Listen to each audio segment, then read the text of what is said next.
A Droga da Obediência é uma obra de Pedro Bandeira, publicada em 1984. Hoje, o título do livro é usado em uma reflexão menos ficcional, mas igualmente preocupante. Remédio é a solução para todos os problemas? Medicar crianças pode tornar o processo de aprendizagem mais efetivo? Por que essa prática se tornou comum? Fique ligado porque o papo de hoje é sobre esse assunto. Está no ar o Educação.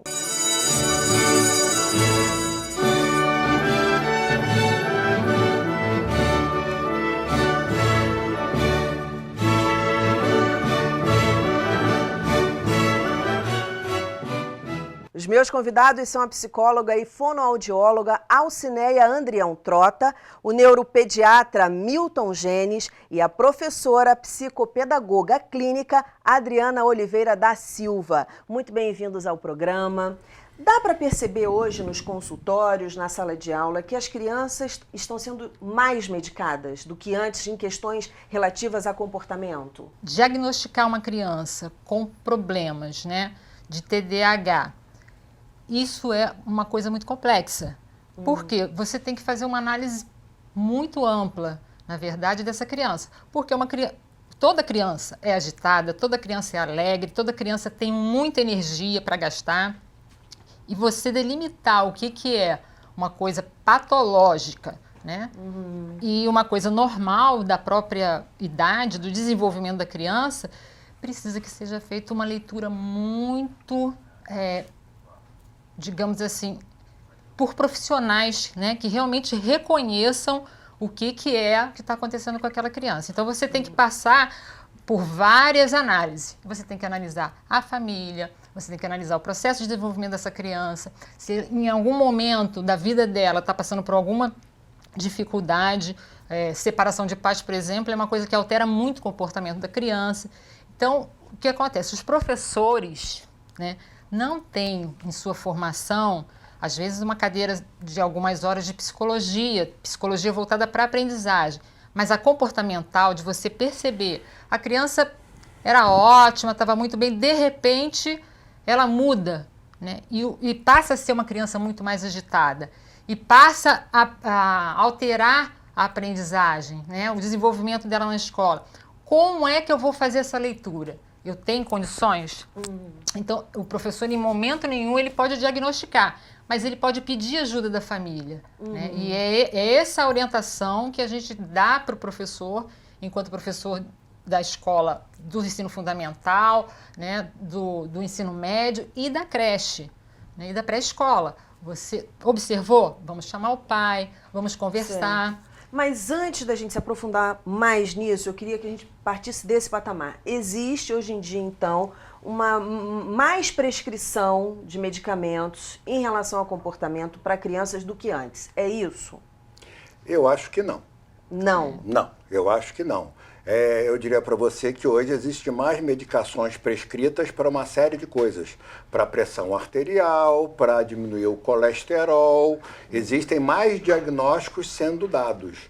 Com o aumento de diagnósticos sendo dados, aumenta também o número de medicamentos que serão mais vendidos. Só que se existe medicamento para prevenir alguma coisa, é bom tomar. Se nós temos medicamento para diminuir a nossa pressão, nós devemos tomar. Por exemplo, todo mundo tem um pouquinho de hiperatividade. Todo mundo tem um pouquinho de desatenção.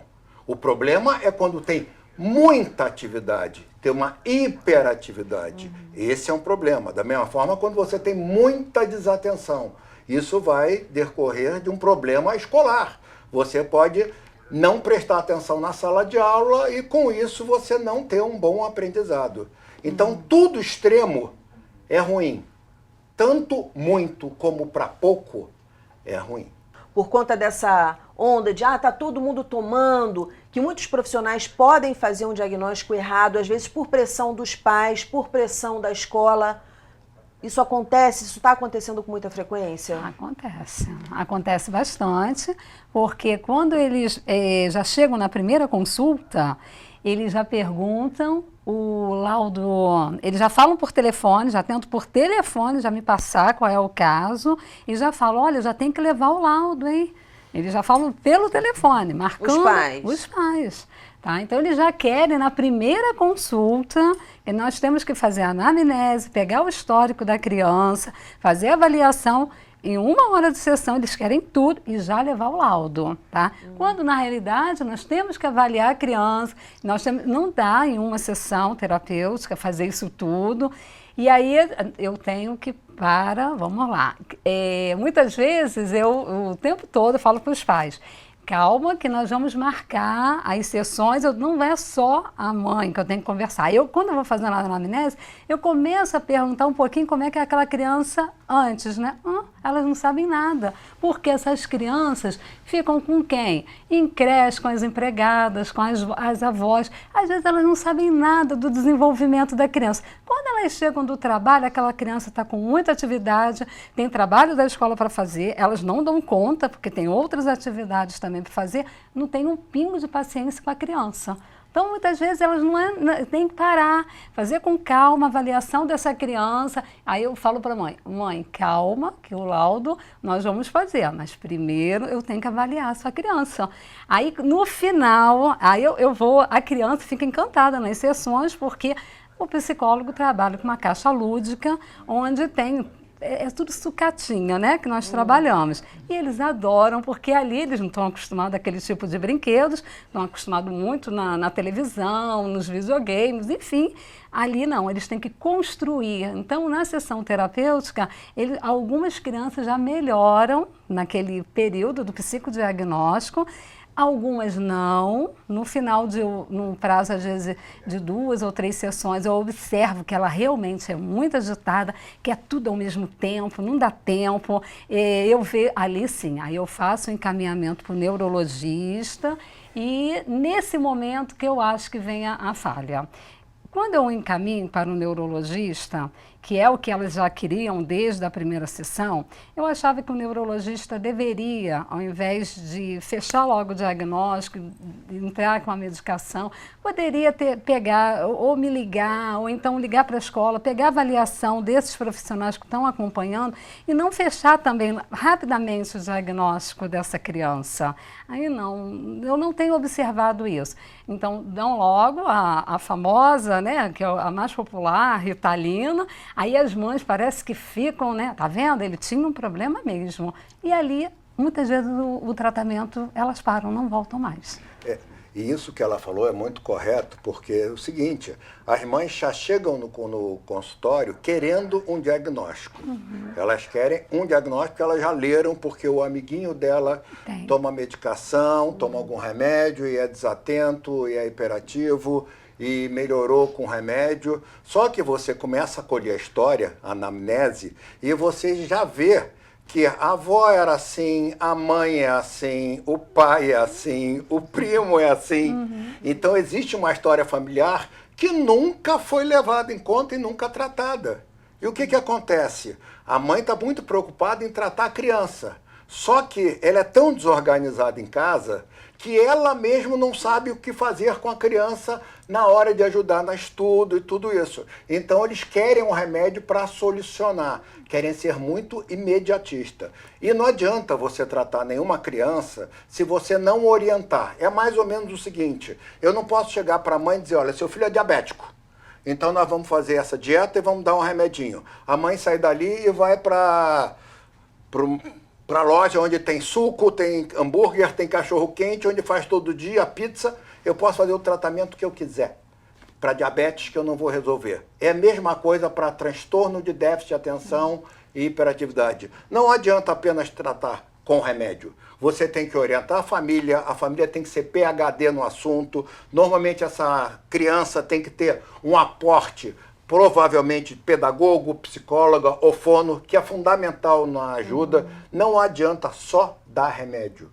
O importante é orientar a família e tratar com os profissionais que poderiam também ajudar essa criança. E uma outra coisa importante é orientar a escola também. Porque às vezes você coloca essa criança na primeira fileira, o comportamento dessa criança já muda. Já fica excelente, porque já é a pessoa que vai ajudar a professora só tirou ela da bagunça lá de trás, colocou ela na frente, ela já se sente melhor, com uma melhor autoestima. Então, existe muitas coisas que a gente pode fazer para essas crianças dentro da escola também. Agora, o senhor concorda com o que a Alcineia disse quando ela falou, olha, o neurologista tem que ligar para a gente, tem que ligar para a escola, tem que haver esse diálogo. O senhor acha que falta muito diálogo nos diagnósticos? Eu acho que falta diálogo em todas as especialidades, em todas as profissões. Hoje em dia, com o tempo que é muito escasso, então com o problema das consultas serem erradas por causa dos convênios que pagam mal, os médicos acabam não tendo tempo de fazer isso, porque tem que ganhar no volume. E o SUS não tem nenhum local que atenda crianças com déficit de atenção e hiperatividade no Rio de Janeiro. Então você imagina, não existem esses locais. Então, eles vão para os consultórios e os profissionais que entendem disso, que pode ser o pediatra ou o neuropediatra ou o psiquiatra infantil, que entende do assunto, ele vai orientar a família, mas é fundamental que devolva e tente, pelo menos, mandar um relatório e tentar orientar também. E aí, baseado nisso que o senhor está falando, da vida, do dia a dia, de todos os problemas que a gente já conhece, a gente, então, não estaria errado dizer que alguns diagnósticos podem estar errados nesse sentido. Não, podem estar apressados. equivocados. Eles estão atrasados. Equivocados. Equivocados. Tá, e aí qual é a diferença entre errado para equivocado? Depende da ansiedade da família. A família quer eles saber com quem que ele vai casar daqui a 10 anos. Ela já quer saber isso. Ela tem pressa porque diz o seguinte, o meu convênio banca, se eu tiver o diagnóstico de transtorno de déficit de atenção, eu vou ter um suporte para psicóloga, um suporte para fono, e eu preciso desse laudo para começar um tratamento. Isso é uma coisa complicada, Dani, porque, por exemplo, o atendimento eficaz, você tem que ter um atendimento multifacetário, né? Você tem que ter o acompanhamento dessa criança, um psicólogo, um psicopedagogo, um fono, muitas vezes, e realmente nenhum plano de saúde vai cobrir isso, né? E aí torna-se complicado. É muito mais fácil o responsável, a família, pegar o laudo do médico, dar o remédio e dizer ele está mais calmo, a escola parou de chamar a gente porque ele já está mais calmo e deixar. Agora, o atendimento realmente eficaz se faz com todos os profissionais. A avaliação, que é fundamental para você diagnosticar, não é um profissional que vai fazer.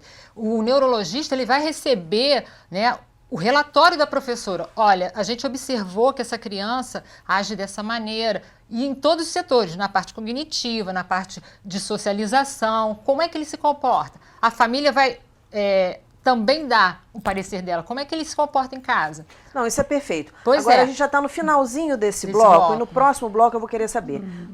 Toda criança que tem, por exemplo, déficit de atenção, precisa tomar remédio? Vai tomar remédio para a vida toda? No próximo bloco a gente volta já, não desgruda.